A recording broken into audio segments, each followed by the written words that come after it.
The Curse of the First Wife. The story you're about to hear is true, and it happened right here in Thailand. This story about curses and hexes is narrated by Nina Go, a resident of Baller, Pennsylvania, USA. Nina recounts how she reunited with a friend from her high school days in Thailand 35 years ago.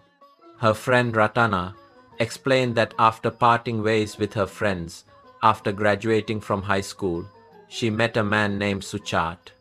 Suchat liked her, but Ratana was not very attracted to him because he was quite ordinary looking, overweight and dark-skinned, but he spoke politely. He was a construction contractor. Ratana's parents, seeing his hard work, encouraged her to date him. Ratana then began dating him. So, they went along as friends. Ratana's parents told her to get married, saying it would create a warm family because Suchat loved Ratana very much and they wouldn't have to worry so much. Eventually, Ratana and Suchat got married, even though Ratana didn't love him yet. After the marriage, Suchat worked hard and they had 2 children together, a boy and a girl. Ratana was a good housewife.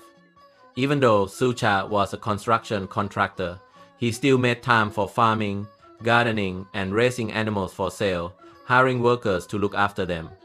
During periods without much work, Suchat would volunteer to watch over the animals, ducks, chickens, and fish on the farm. Their married life lasted 10 years and everything went well.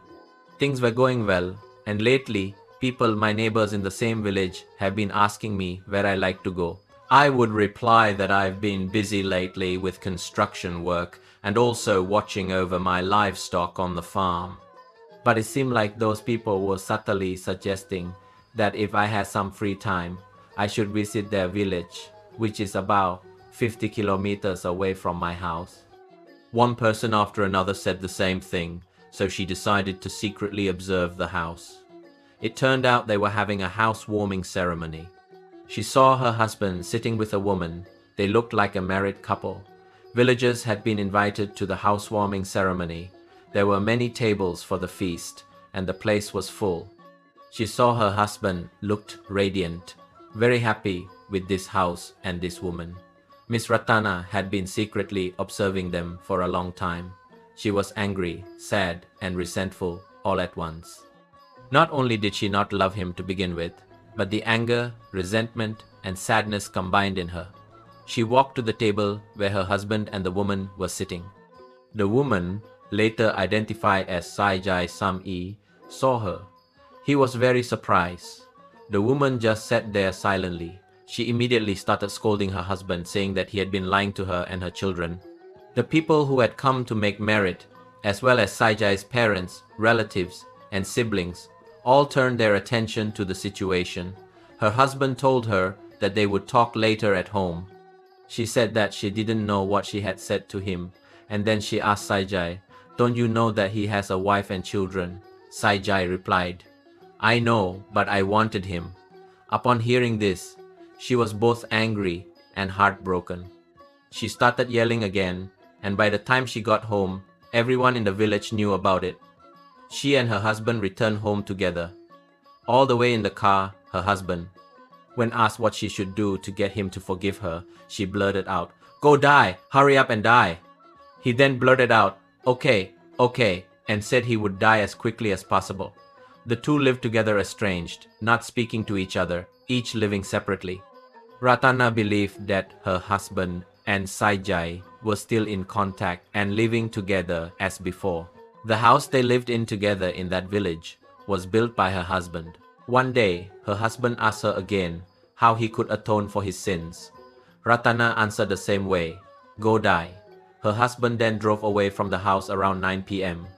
Around 11 p.m., his relatives came to the house and told her to brace herself, saying that Suchat had been in a car accident, crashing into the bridge railing and dying instantly. Ratana was shocked. She brought the body home for the religious ceremony. His mistress, Saijai, also attended the funeral, but Ratana remained indifferent. She said that after the ceremony, she didn't shed a single tear. She only knew one thing: she had to find a way to raise their 2 children. A week later, she dreamt that her husband came to her and told her that he would take Saijai to be with him because he loved her very much. The next morning, Saijai's relatives came to her house and told her that Saijai had hanged herself the night before. She was very shocked. Before hanging herself, Saijai told her relatives that she wanted to be with Suchat. Ratana attended Saijai's funeral. After it was over, Saijai's parents and Ratana sat and talked about karma and retribution for a while. They forgave each other. Ratana gritted her teeth and worked hard to raise her children until they both graduated with master's degrees. Her son also graduated with a vocational diploma. After that, Ratana turned to the temple, listening to sermons and chanting prayers every night before bed, and helping the temple in any way she could. Thank you for listening to Thai Local Tales. I'm Captain Piroj. Until our next journey together, take care, stay curious, and I'll see you in the next episode.